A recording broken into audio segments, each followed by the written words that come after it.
सूर्यदेव हुए महानीच।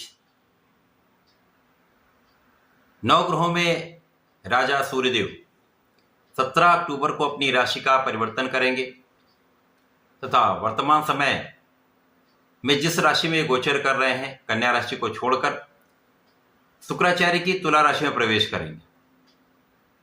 अब तुला राशि में जब इनका प्रवेश होगा तो यहां पर ये अपनी नीच राशि में प्रवेश करेंगे।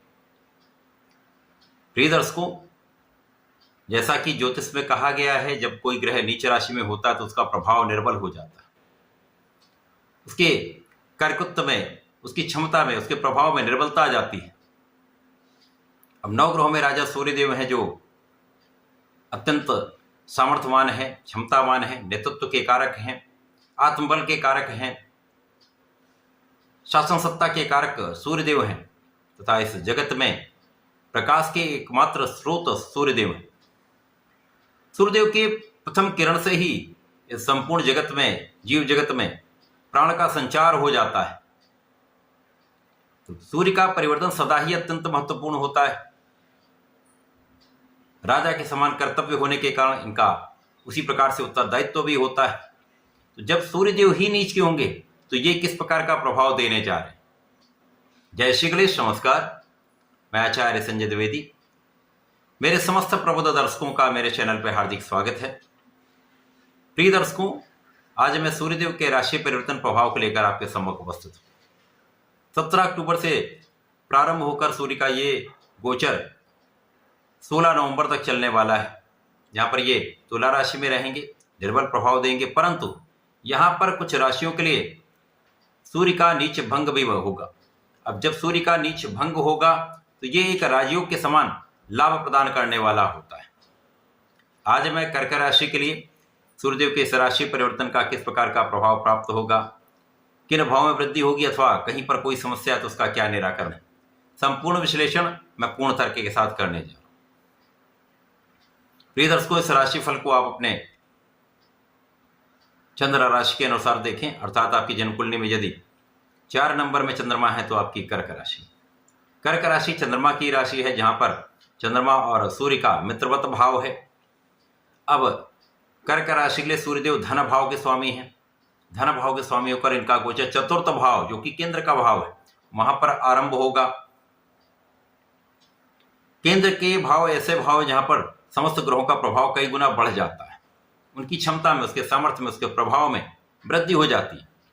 परंतु सूर्य यहाँ पर क्षमतावान होने के बाद भी यहाँ पर नीच में होंगे। नीच राशि में होने के कारण इनका प्रभाव नकारात्मक हो सकता है। परंतु जैसा कि आपको पता है, कर्क राशि चंद्रमा की राशि है। चंद्रमा जब जब केंद्र में आएंगे, सूर्य के साथ इनका प्रभाव होगा तो सूर्य का ये नीच भंग होगा। तो पूरे इस समय अवधि में कर्क राशि के लिए सूर्य का ये नीच भंग होने वाला है। इसी प्रकार से जब मंगल का राशि परिवर्तन कर्क राशि में हो जाएगा तो मंगल केंद्र में आ जाएंगे, जिसके कारण सूर्य का ये नीच भंग निश्चित रूप से हो जाएगा। तो कर्क राशि के लिए एक अच्छा समय है। नीच भंग होने के कारण ये राजयोग के समान आपको लाभ देगा। आपके धन भाव को प्रबलता प्राप्त होगी, परिवार के भाव में वृद्धि होगी, आपके परिवार का संपूर्ण सहयोग आपको प्राप्त होगा, पारिवारिक संपत्ति से भी आपको यहाँ पर लाभ निश्चित रूप से प्राप्त होने वाला है। यहाँ पर यदि आप वाणी का सही उपयोग करेंगे, अपने धन का सही इन्वेस्टमेंट करेंगे तो एक अच्छा लाभ आपको यहाँ पर प्राप्त होने वाला है। परंतु कहीं पर यदि आपको कोई समस्या आती है तो अपने बड़े का अथवा गुरु का, यहाँ पर आप गुरु से आप राय ले सकते हैं, गुरु की सहायता ले सकते हैं। उनके सहयोग से यदि आप कुछ कार्य करते हैं तो निश्चित रूप से आपके धन में भी वृद्धि होगी, आपके ज्ञान में भी वृद्धि होगी। ये समय आपको आगे बढ़ाने वाला है, क्योंकि सूर्यदेव का परिवर्तन चतुर्थ भाव में है। चतुर्थ भाव जो कि सुखों का भाव है, ऐश्वर्य वैभव का, जनता का भाव है, माता का भाव है। हाँ, यहाँ पर सूर्यदेव जब होंगे तो इनकी एक ही दृष्टि है जिसका प्रभाव आपके कर्म क्षेत्र पर होगा। तो इस समय में आपका कार्य क्षेत्र विशेष रूप से प्रभावी हो जाएगा। आपके ज्ञान के भाव से, आपकी योग्यता से, आपकी क्षमता से, आपके प्रभाव से, आपकी योग्यता से आप अपने कार्य क्षेत्र में सफल रहने वाले हैं। लोगों का सहयोग मिलेगा, चाहे वो व्यापारिक भाव हो, आपका प्रोफेशन हो अथवा आपकी नौकरी का भाव। उच्चाधिकारियों का भी सहयोग मिलेगा, आपके साथ कार्य करने वाले लोगों का भी सहयोग आपको प्राप्त होगा। जिन लोगों के साथ आप व्यापार करते हैं, जिन लोगों के साथ आपका प्रोफेशन है, उनका पूर्ण सहयोग आपको प्राप्त होगा। इस समय में केवल आपको अपने अहंकार पर, अपने ईगो पर नियंत्रण करके संयमित होकर सबका साथ लेकर आगे बढ़ना है। यदि आप समन्वय के साथ, कोऑर्डिनेशन के साथ आगे बढ़ेंगे तो निश्चित रूप से ये समय आपके नेतृत्व के गुण को प्रबल करने वाला है। आपकी इस क्षमता के कारण, आपके नेतृत्व के गुण के कारण आप अपने कार्यक्षेत्र में उपलब्धि की प्राप्ति करने वाले हैं। कुछ विपरीत परिस्थितियां हो सकती हैं, बीच बीच में कुछ ऐसे योग बनेंगे जब कुछ संघर्ष करना पड़ सकता है, परंतु उन संघर्षों से आप पार पाते हुए आगे बढ़ेंगे तथा इस समय का संपूर्ण उपयोग करते हुए आप अपने लक्ष्य को प्राप्त करने में सफल हों। कर्क राशि के जातकों के लिए सूर्य का ये राशि परिवर्तन नीच राशि में होते हुए भी कुछ विशेष लाभ देने वाला है। जब कार्यक्षेत्र में लोगों का सहयोग आपको प्राप्त होगा, अपने कार्य में आप सफलता की प्राप्ति करेंगे तथा आपका ज्ञान विशिष्ट रहने वाला है। इस समय में आपके ज्ञान के भाव में वृद्धि होगी। जो विद्यार्थीगण हैं उनके शिक्षा के भाव में प्रगति होगी। केवल यहाँ पर आपको अपने मनोबल को प्रबल रखना है, कॉन्फिडेंस के साथ समस्त शिक्षा के कार्य में लगे रहना है। संतान पक्ष भी बलवान रहेगा।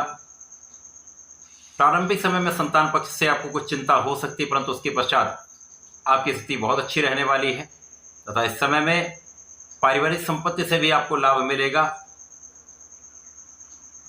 यदि सरकारी सेवाओं में है, राजनीति में है, तो इस समय में कुछ ऐसा समय आएगा जब आपको संघर्ष करने के बाद एक विशेष लाभ भी आपको प्राप्त होगा। आपका नाम भी बढ़ने वाला है। इस समय कर्क राशि जातकों को केवल अपने मनोबल पर कार्य करना है, मनोबल को प्रबल रखना है, अपने ज्ञान का संपूर्ण उपयोग करते हुए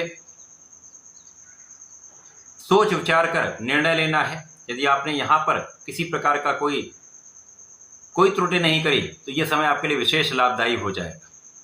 जब आपका किया हुआ कार्य तथा आपका किया हुआ परिश्रम आपके लिए अत्यंत सकारात्मक परिणाम देने वाला होगा। तो कर्क राशि के लिए सूर्यदेव का राशि परिवर्तन नीच राशि में होते हुए भी एक सकारात्मकता देने वाला है। इस समय में आपको नियमित रूप से भगवान सूर्यदेव को जल देना चाहिए। ओम आदित्याय नमः का 27 बार जप करना चाहिए। तो प्रतिदिन गायत्री मंत्र का यदि एक माला का जप कर लेंगे अथवा आदित्य हृदय स्रोतम का पाठ कर लेंगे तो संपूर्ण लाभ आपको प्राप्त होगा। तो ऐसा करके इसका लाभ लें। धन्यवाद, नमस्कार।